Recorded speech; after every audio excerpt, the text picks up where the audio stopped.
Today, we're going to be taking our second look at Joachim Meyer's cutting square, looking at the patterns that we introduced last week in terms of basics.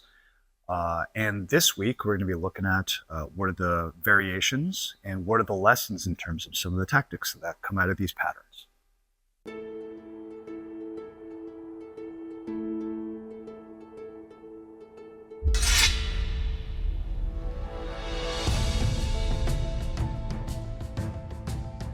Last time we were talking about Meyer's square and what are sort of the basics. One of those basics was just the concept of how do you remember the pattern. So again, the whole idea is to sort of whatever opening you pick, you're going to always cut diagonally opposite to it and then go to the other side. You're always alternating sides. You go to the side and the opening that you haven't been at. And then again, you go to the other side and the opening you haven't been at. So that takes care of 4. This is just one of the 4 cut sequences. So I'm going to start here. I'm going to start here. Boom, boom. So this is the slashing, and then I hang and I go boom, boom, boom, boom. And I Zwerch to get out. And I can also potentially Zwerch to get out this way. One of the things we're going to do now is there's sort of 4 patterns. You start with each one of the different quarters, and each one of them is a pattern. And he actually prescribes a certain sequence. And when you put them all together in sequence, it actually generally has you stepping right, left, right, left. But when you put them all together, there's an opportunity to actually do a double step halfway through. And so basically, that looks like the following. So it's going to look like, here we go. So here, here, here, here, here, here, here, here. And this is where instead of going over here, he actually doubles up to the same side and starts here, here, here, here, here, here, here, here, and then doubles up again. And then we start in the same place that we started at the very beginning. One of the things that we're going to notice is the doubling step work. Footwork when we get through the first 8 cuts. So that's going to happen twice, and then we're going to circle back to the very beginning. So it's going to look like this. So here, I guess I'll just go ahead and do this again. Boom, boom, boom.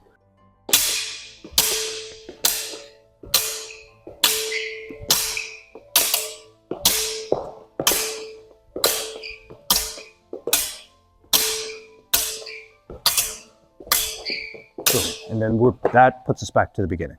So that is the full sort of 16 cut sequence for Meyer's square. Okay, so then from there, he also talks about things where we're actually doing shorts versus flats. So one very simple version of this is to do, say, for instance, shorts on this side and longs on this side. Those are your sort of classic Zwerch patterns. So basically we can show like a version of that there. This is actually what I would say is like an area for further exploration, because when you talk about shorts and longs, right? So from here, here's my long edge. So for long point, long edge, if I start hitting with this edge from above, I'm shorter. But notice that there's actually 2 different shorts. So if I'm going to hit someone on this side with a short edge, I can do both this and this. Those are both legitimate.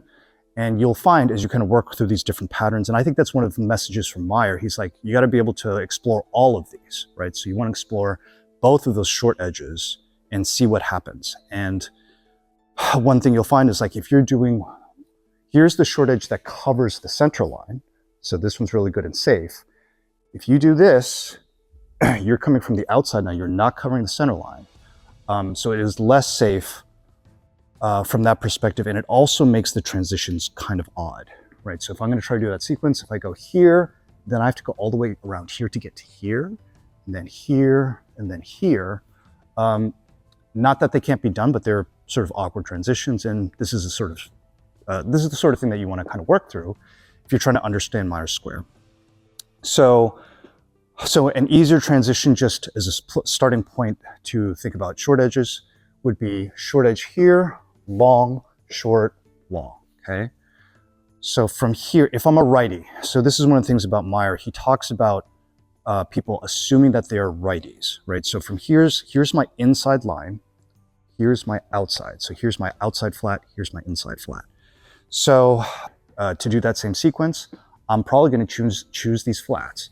This flat, this flat, this flat, this flat. Boom, boom, boom, boom. Okay. So we're going to do short edges and then flats. There's a longer conversation about the shorts. We'll talk about it later. So we're going to do this version for the shorts, which is actually shorts on this side, long on this side. So it's going to look like here, here, here, here. Okay. All right. So here we go. I'm going to go a little bit slower so we can call out short versus long. So basically ready. So it's short, long, short, long. Okay. And then similarly, the next thing that we're going to do is flats. So basically it's going to look like here, here, here, here. So again, here we go, ready? And flat, flat, flat, flat, okay? And then later on, we're going to talk about, there's actually two different flats and two different short edges that we have to kind of figure out. So that's an exploration of shorts and flats. So the next thing, one of the other things he also talks about is then defenses. So one of the things he talks about specifically is the idea of if I'm throwing these cuts, the person doing the defense can certainly send my attacks away with the blade, or even better, actually doing it by cutting against them. Okay, so again, this is very open to interpretation, but my take on this is that it's the idea of basically doing sort of like a coming to a stop static kind of parry, which is like stopping what I'm doing with the blade, boom, boom, or actually cutting against it. And this is where the magic of crump kind of may be like a really good answer to this. And we'll see how that also works against some of the variations we're about to do. So if he does this where it's much more dynamic,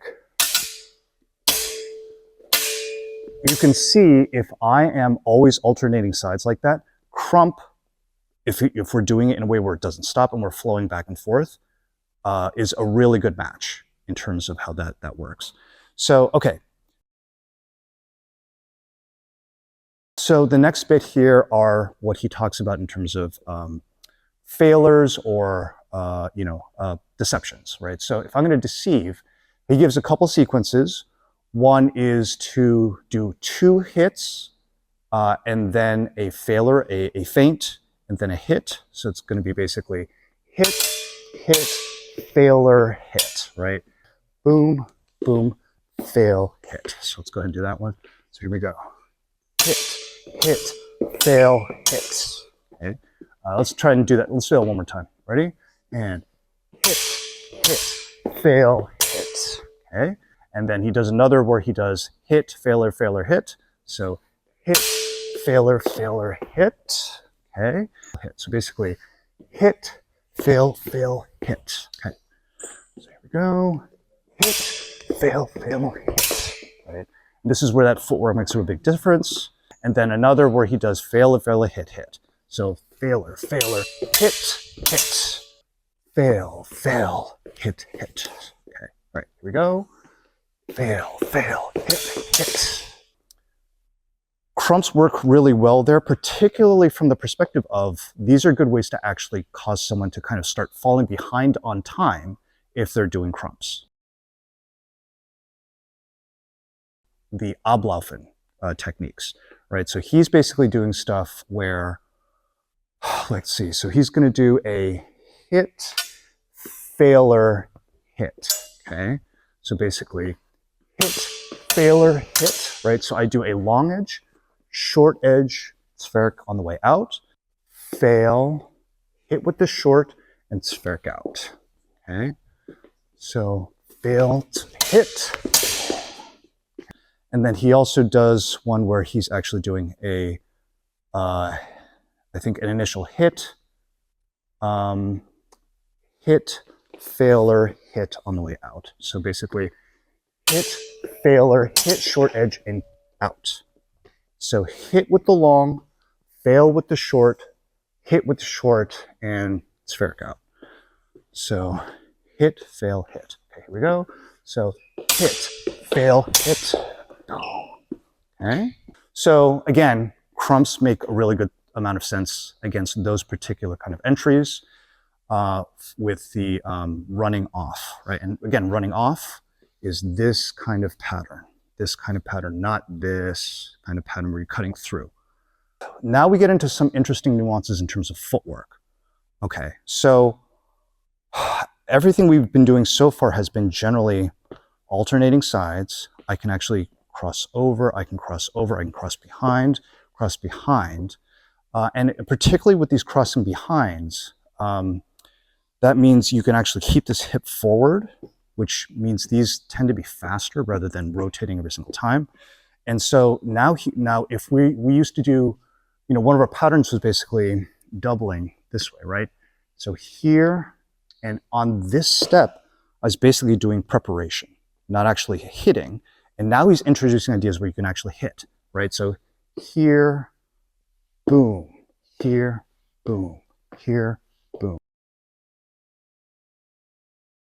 So his sequence, for instance, is he's going to hit here. Yep. So go ahead and crump. Yep. So boom, good. So, and then from here, I'm going to actually pick up and then boom. Okay. So from high to low. So high, low. And he's doing it on that back foot. So boom. And then similarly, doing the same thing when he comes from below. Unter, boom. Okay, so again, unter, boom. Oop, one more time. So, boom, boom. So, boom, boom. So let me do that one more time. So, boom. Okay. The next bit is very similar, except instead of he's going to start doing sort of Dupliere doubling activities, where so from here, if I come from here, instead of coming this way, he's actually going to come this way. And again, I'm potentially opening myself up so that the step is really important to stay safe. So here, here, to be safe. So basically, I'm going to go here, here, boom. And then similarly, instead of coming from above, come from below.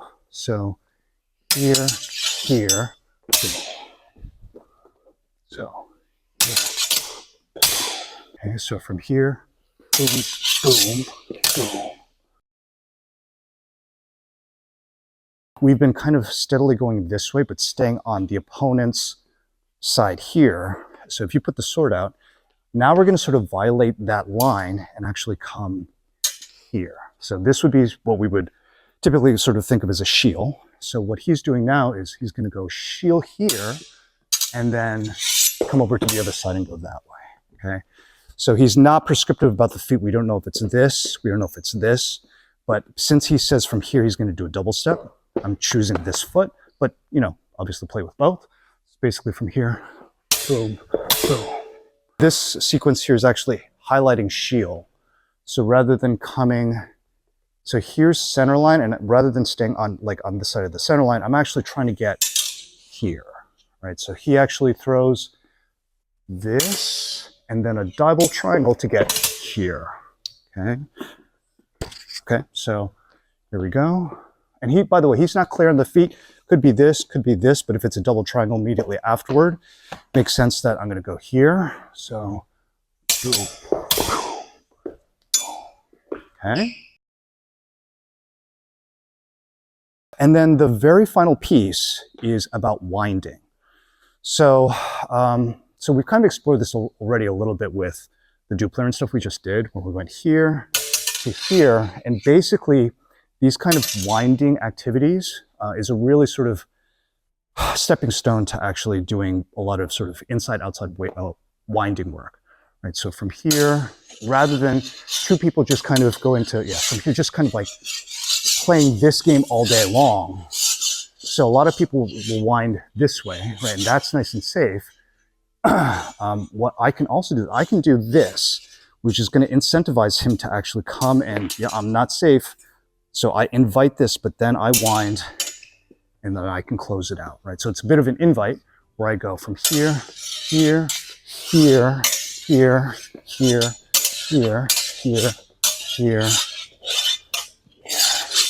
So I'm going to go inside, outside, inside. And this is where we get into sort of winding type stuff. He's not prescriptive about the feet, but if you kind of go with fundamentals, it's probably going to look something like boom, boom.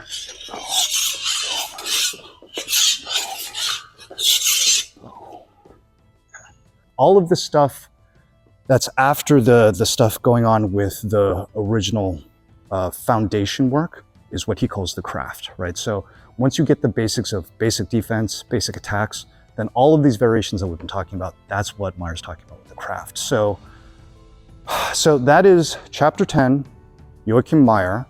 I think it's a pretty challenging read for the very first time, but hopefully the intention was to kind of put this stuff in physical context so that now you guys can hopefully go back, read the book, line these particular movements up against what's being described and kind of judge for yourselves, all right?